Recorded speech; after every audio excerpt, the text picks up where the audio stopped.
Hey, what is up guys, Murgaman4 here, back with another review for Doctor Who Series 10. Today I'm going to be giving my thoughts and opinions on episode 3 of the series, Thin Ice, written by Sarah Dollard. So for those of you who don't know, Sarah Dollard has previously written one episode for Doctor Who. That was Face the Raven in Series 9, and I really enjoyed that episode. And I'm also a pretty big fan of historical episodes, so I was really looking forward to Thin Ice. I think overall, it didn't exceed my expectations. It about matched them. It wasn't a spectacular episode, but it was a pretty enjoyable one nonetheless. And while it didn't quite reach the heights that I think Face the Raven did, it was still a worthy entry into the Doctor Who universe. So, good job Sarah Dollard. Hoping to have you back again. Anyways, I'm going to start off with talking about my opinions of the setting of the episode. It's set in Regency-era England in 1814. And I know we do get a lot of episodes that are kind of in this area. I know most of it is in Victorian England, and this isn't Victorian, but it's pretty similar for the most part. But I always love past episodes. I've always just been so interested in historicals and being able to see what life was like in the past. And I think that this episode really gave a good sense of that. The look of it was incredible. The recreation of the frozen Thames looked really good. Great job on the sets there. And I love the costumes, especially the Doctor's. His costume in this is excellent, and I know usually the Doctor doesn't change into a different outfit when he goes into the past that matches the period, but I'm really glad that he did here. And I know some of the elements are retained from his regular costume, like his coat, but I think it works really well, and it was a great look for his Doctor, and I think it was just a joy to be able to see throughout the episode. In any case, when they first arrive, Bill, of course, starts it up again with the questions. How do we stay out of trouble? Are there side effects to time travel? Stuff like that, and it's really neat to be able to see this again, because we haven't really had questions about time travel into the past for a really long time. The last person I remember actually talking about the butterfly effect was Martha in the Shakespeare Code. And here it goes into a bit more detail about that, and the Doctor mentions Pete, just making up a person in a pretend scenario where he stepped on a butterfly and he disappeared from existence, which is really funny, and then the Doctor just tells Bill to relax, and I think he makes a really good point that the decisions that you make in the past aren't any different from the decisions you make in the present. You're still affecting the future. And he's basically just like, don't do anything you wouldn't do in your regular time. And so I think it's really neat to be able to see a companion that's hesitant about this, because the other companions that we've seen go into the past, a lot of them, you know, they're amazed that they're in the past, but they're not really concerned about what effect they might have. They might be a little bit curious. But Bill, I think, here portrays a really realistic concern about what might happen. And then, of course, she relaxes about it after the Doctor's advice, and we get probably close to 5 minutes of them just having a really great time on the frozen Thames. And I loved this, being able to see a new companion just having a great time in a historical period, because usually they're thrown into the action right away. There's a mystery to solve right from the get-go, and we don't really get to see the Doctor and his companion having a really good time. But here we get to see them enjoying all the different aspects of this Frost Fair. They get to do a bowling kind of game, try out different foods, watch the entertainment like sword eaters or wrestling. It's really neat, and I was having a really good time seeing Bill and the Doctor just enjoy themselves for a little bit before the mystery gets started. Of course, the fun comes to an end when the Doctor and Bill start getting serious about this mystery that's going on. They witness the child getting sucked under the Thames, and that was a really powerful scene. And Bill's reaction to it is just spot on. Now, a quick gripe that I have about it is, like, all the other people we see get sucked under the ice, they're gone instantly. And then the child, he's still got his arms sticking out of the Thames, and that's just so that the Doctor can grab his sonic screwdriver, and so it's a little bit of an inconsistency. I mean, it's not unforgivable, but when I saw that, I'm just like, wait a second, why is only this one having his arms sticking out and going really slowly? And then, of course, you have the Doctor who's racing to grab his sonic screwdriver, and I understand he didn't exactly have time necessarily to be able to save the child, but it is a little bit callous to be going for the sonic screwdriver when there's a child dying who's just died right in front of you. Anyways, this leads to a confrontation between Bill and the Doctor that I thought was an amazing scene. It was an incredible dynamic between Bill and the Doctor that was going on here. And I think this is one of the most powerful scenes we've had where a companion really starts to discover the danger that surrounds the Doctor.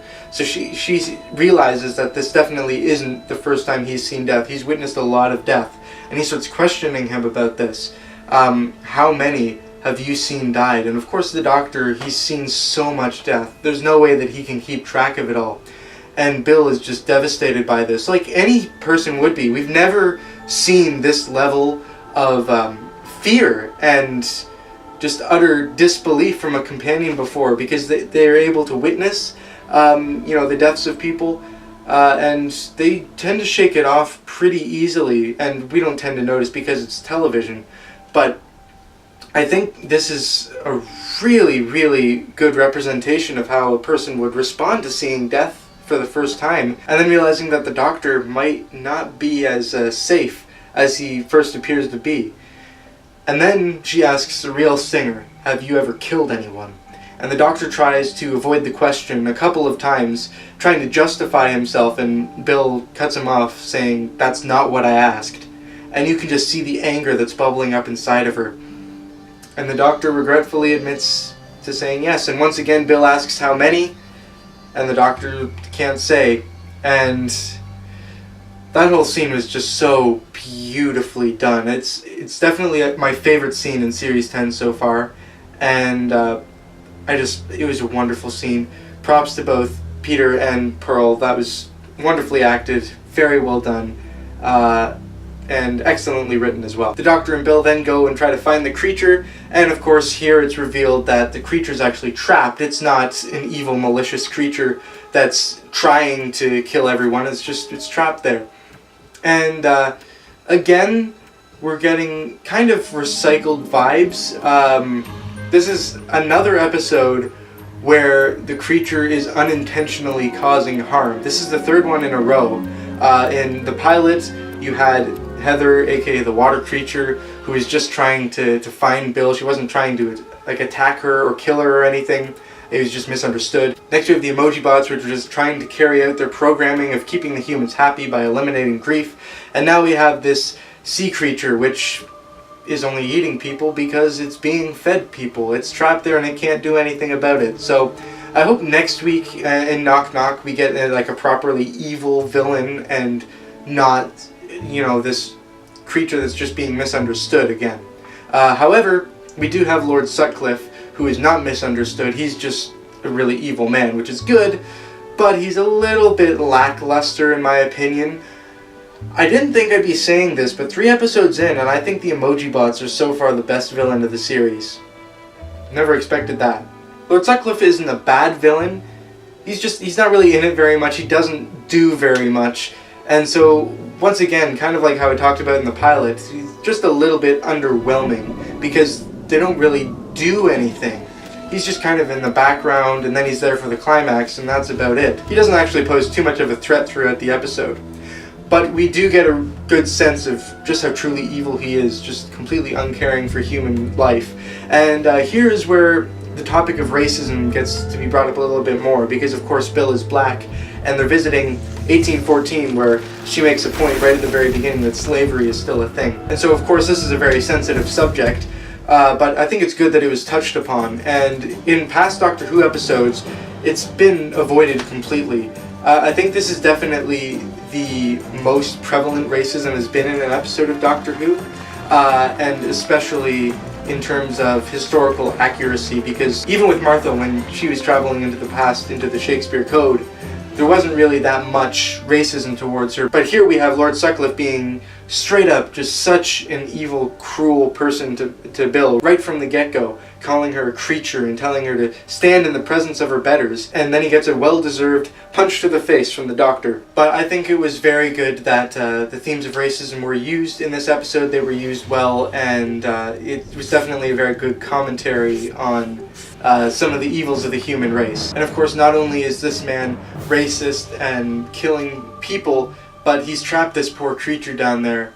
He's keeping it trapped and exploiting it for its crap.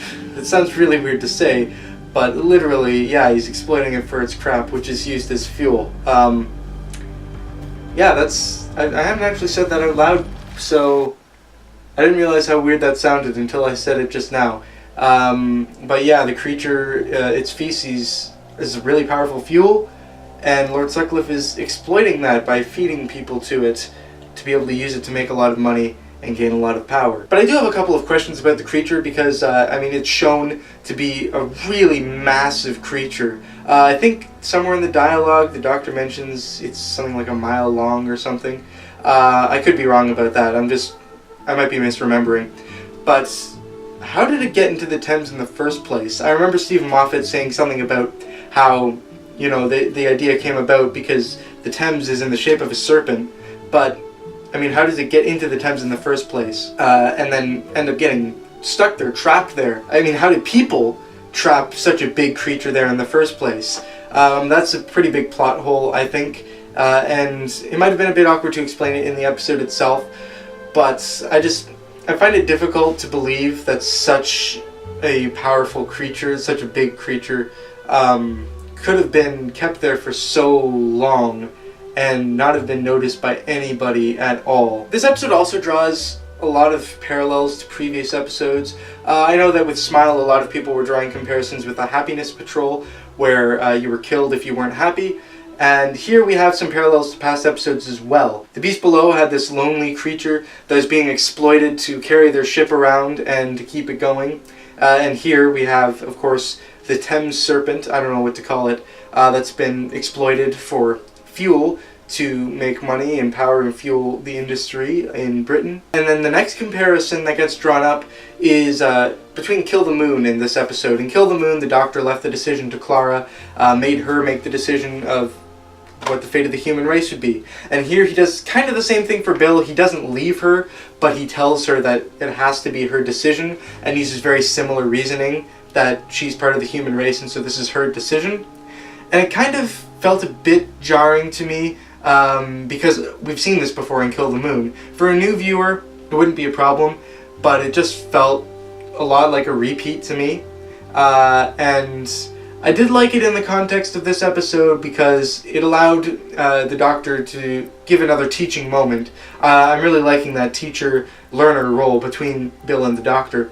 And he's allowing her to be able to make the decision so that she can know better what to do in situations in the future, so that she can learn herself how to deal with these things and make the right decisions. And the Doctor is trying to guide her in that direction.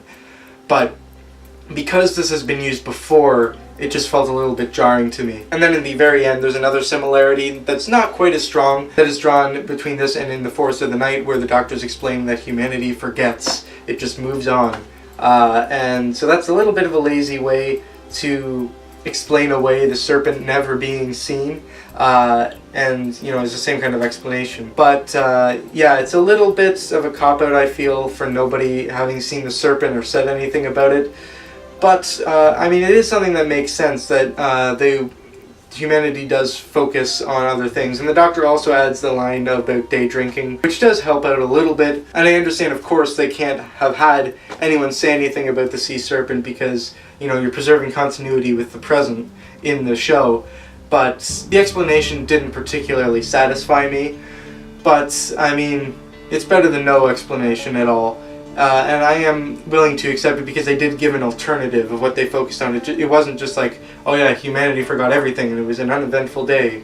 They focused on something else, and that was the kid inheriting Sutcliffe's fortune, which I thought was a really nice thing for the Doctor to do, and really helped to show his compassion for these people who are suffering. And even though they've done wrong things in the past, like stealing, the Doctor decides to help them out and give them a better life to live, which is a really nice way to end their time in 1814. Finally, we have Nardole. It's time to talk about him again. This time he appears just at the end of the episode. He has a bit of a bigger role in this than he did in Smile, and once again, I liked his appearance in this. It felt a little strange though, because now in 2 episodes in a row he hasn't been used for comic relief, when the 3 previous episodes he was used exclusively for comic relief. He's much more serious in this.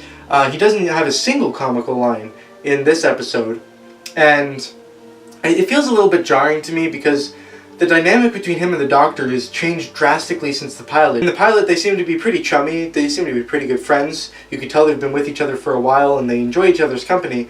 And then in Smile and in Thin Ice here, there's a lot of hostility that I can sense from Nardole to the Doctor. And Nardole clearly cares about this oath more than the Doctor does. But he just seems done with the Doctor in the end of this episode. He just seems completely fed up, saying, "Oh, I never asked to be reassembled," and complaining about the Doctor tossing a coin as to whether he'll go on more adventures or he'll stay and keep his oath. And we get a little bit of a hint to the vault. There's a bit of activity going on, and we see Nardole speaking to it, so we now know one thing for certain, that the thing inside the vault is a living thing. It's not just some sort of dangerous weapon or something. It's an actual living being. And I'm not going to talk about speculation for it, except for I expect it's going to be something that the masses have already anticipated. I'd be very surprised if it was something that was completely new and no one has theorized about.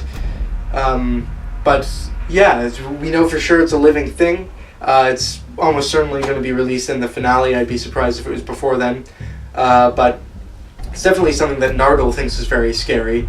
And I mean, I don't know, he seems to get kind of freaked out easily, so maybe that's not too good of a judgment. But yeah, I think that this vault mystery is definitely starting to get ramped up a bit more, and I'm pretty excited to see what it holds in the future. So overall, I think that Thin Ice was a very enjoyable episode, has some very good scenes and themes throughout it. It wasn't quite as good as Sarah Dollard's first outing. I think overall, I would put it above the previous two episodes in Series 10, so far it's on the top. I would still give it a 7.5 out of 10. It doesn't quite reach the heights of 8 in my opinion, which brings my personal series average to 7.33 out of 10. And yeah, so we're a quarter way through the series now. That's happened really, really fast. And it's hardly shaping up to be the most spectacular series we've ever seen, but it's turning out pretty consistent, which I'm happy with. Next week we have Knock Knock, which I wasn't too excited for initially, but the Next Time trailer is actually making it look really good. It looks to be a proper terrifying episode, and David Suchet as the landlord already looks to be a really chilling villain. I just hope he's not wasted or underwhelming like the past few villains have been. Anyways, please feel free to put your opinions on Thin Ice down in the comments below. How does this stack with Sarah Dollard's other episode? Or the rest of the episodes in Series 10? Did you love it? Did you hate it? So those are my thoughts and opinions on Thin Ice. Thank you so much for watching. I hope you enjoyed. And Murgaman4 over and out. I'll see you guys later.